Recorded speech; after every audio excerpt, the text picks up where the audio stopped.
Amazingly, that, in a weird way, fits in with the topic of my talk today. Thank you for that introduction, Alan. So I am a percussionist and composer and instrument designer, and visual artist, and educator. These are some of the facets of my interdisciplinary creative practice. Now, one of the things that connects the work that I do in each of these areas is the use of found objects. Now, what do I mean by found object? Basically, a found object can be anything, any object or material that is creatively repurposed, right, in a work of art or music. So, in other words, it's something that's used in a creative way for an artistic purpose, but it's used in a way other than its intended function. Now, of course, the use of found objects in music and art is by no means original to me. There is substantial archaeological evidence to suggest that the earliest modes of art and music making among our Paleolithic ancestors relied heavily on the use of found objects. And over the past century or so, there's been something of a kind of resurgence in the use of found objects, particularly in the Western fine art tradition, in the work of artists such as Marcel Duchamp, Pablo Picasso, Joseph Cornell, Damien Hirst, and a whole host of others. Now, in my own work, I have used found objects in a number of ways. As a percussionist, I'm always searching for new sounds, so I'm constantly tapping on things. My family can attest to this. So tapping on everything around me. So even something like this podium, my inclination is to, tap it and see what kinds of sounds it'll make.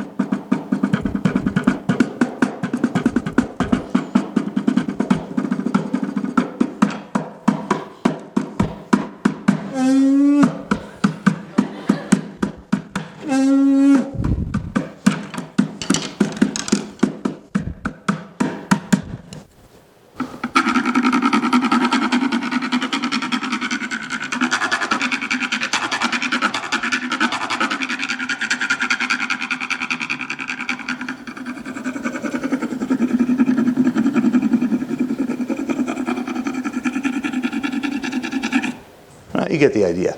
So, yeah.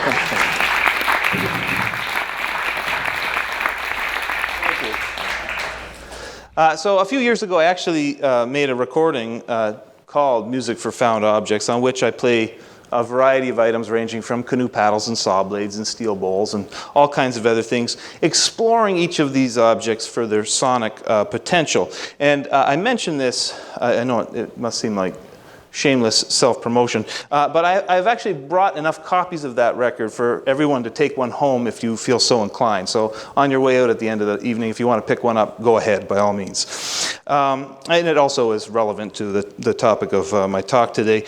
But part of my intention in doing this kind of work is to remind myself and hopefully others that these seemingly ordinary objects are in fact quite extraordinary, and they offer a wonderful opportunity to experience a sense of wonder and discovery. Now, so I've talked a little bit about my practice as a percussionist. I'll talk briefly about the work I do as a composer. As a composer, I often work with what I think of as intellectual or conceptual found objects, by which I mean concepts or processes or structures found in nature or found in society, and then taking those concepts and those things and using them as the basis for musical and compositional decisions. For example, I have written music that uses the set of proportions known as the golden ratio, and also the closely related Fibonacci number series, both of which show up in the natural world in various ways. So, for example, they show up in the logarithmic spirals of seashells. They show up in various plant structures. They show up in certain kinds of weather patterns. And they even show up in the structure of entire galaxies. And I've also based musical compositions on concepts derived from the physics of music and the physics of sound and acoustics, particularly the harmonic series.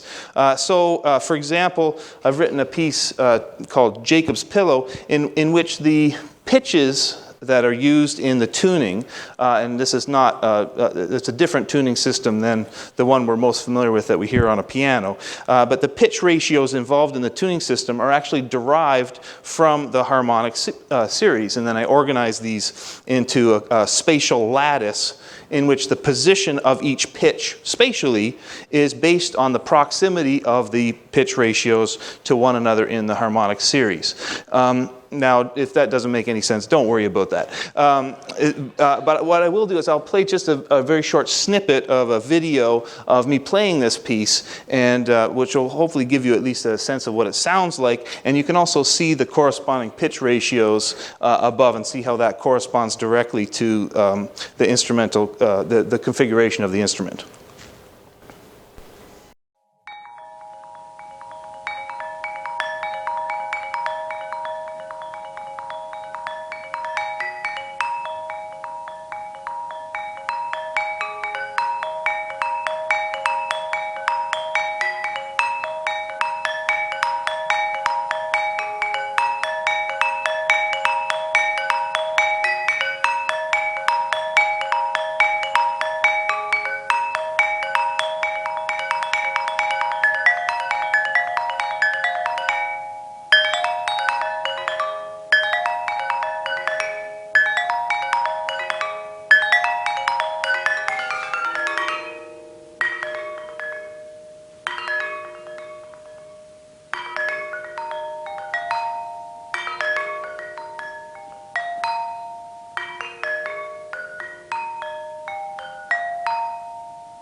Okay, so as this piece suggests, my use of found objects as a percussionist and composer is closely related to my use of found objects and found materials in designing and building musical instruments. The bars of the instrument that you just heard are actually made of marble, they're made of stone. It was marble tile that I cut and tuned to microtonal intervals. So that's one example of an instrument that I built using found materials. Now this past winter I built a series of instruments out of another found material, one that is intimately familiar to most of us living in Canada, and that is ice. And this was a commissioned project commissioned by the National Capital Commission here in Ottawa and also the City of Toronto. And so they asked me to build ice instruments and write music for them, and the result was a piece called Glacialis that was premiered here at the Winterlude Festival. So I'm going to show just a short clip from the performance showing these ice instruments.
Okay, so the sounds of ice there.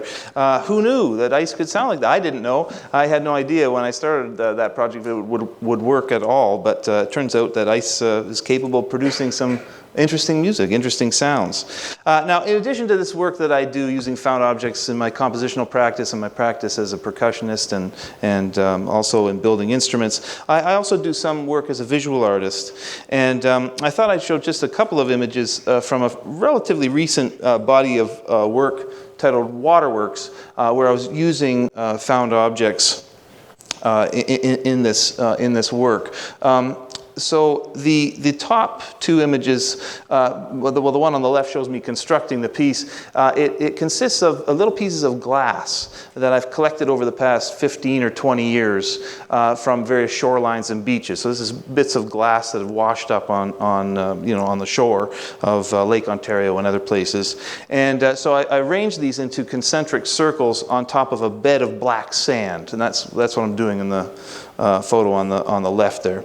And so each circle has 365 or 366 pieces of glass in it, and there's one ring for every day, for every year of my life. So basically there's one piece of glass for every day of my life. So it's at about 13,000 pieces of glass or something like that at this point. It's about 12 feet in diameter.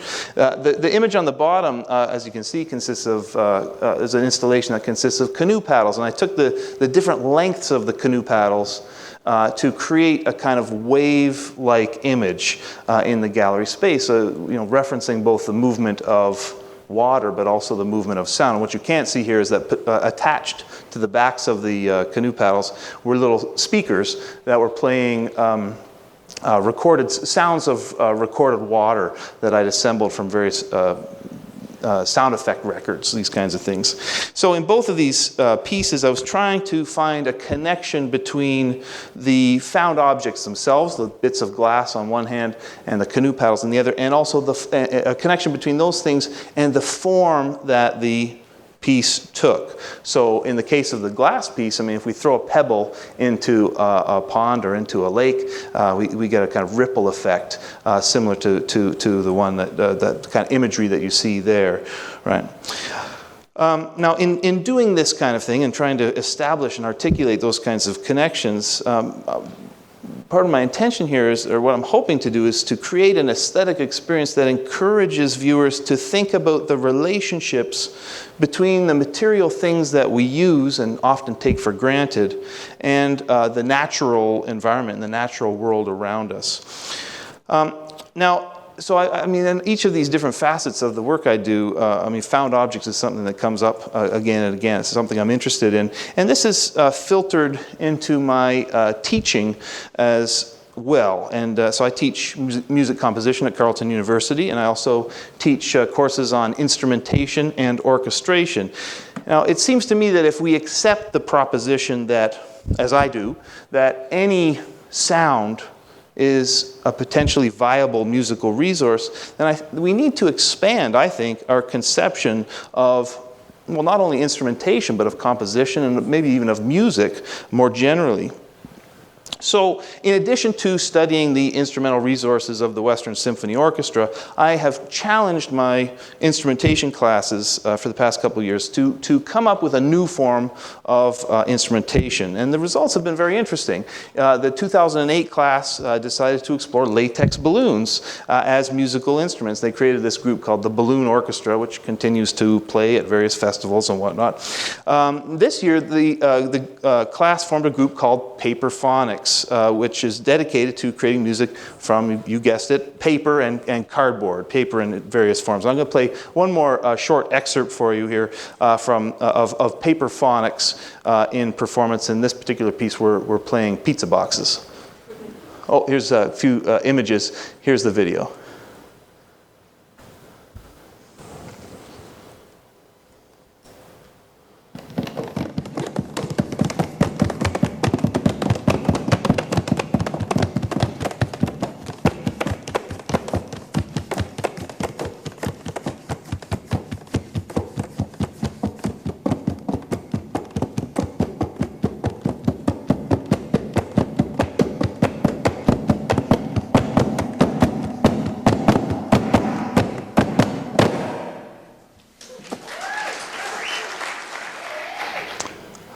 Okay, so working with found objects in various ways is fundamental to both my teaching and my creative practice, and it's an integral part of the way in which I experience and engage with the world around me. And this is something that I have done for as long as I can remember. Like most children, when I was a kid, I loved to, bang around on pots and pans and cardboard boxes and all those kinds of things, and explore them for their sonic potential and also their tactility and all those kinds of things. Unlike most children, I never stopped doing that. I still do it to this day.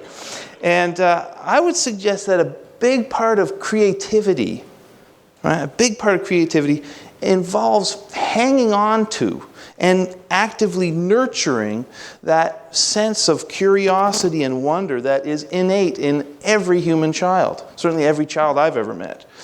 Now, and somewhere along the line, I think a lot of people maybe lose sight of that, or they forget about that. I've met many adults who say to me, "Oh, I like what you do. I love music and I love art, but I'm not very creative."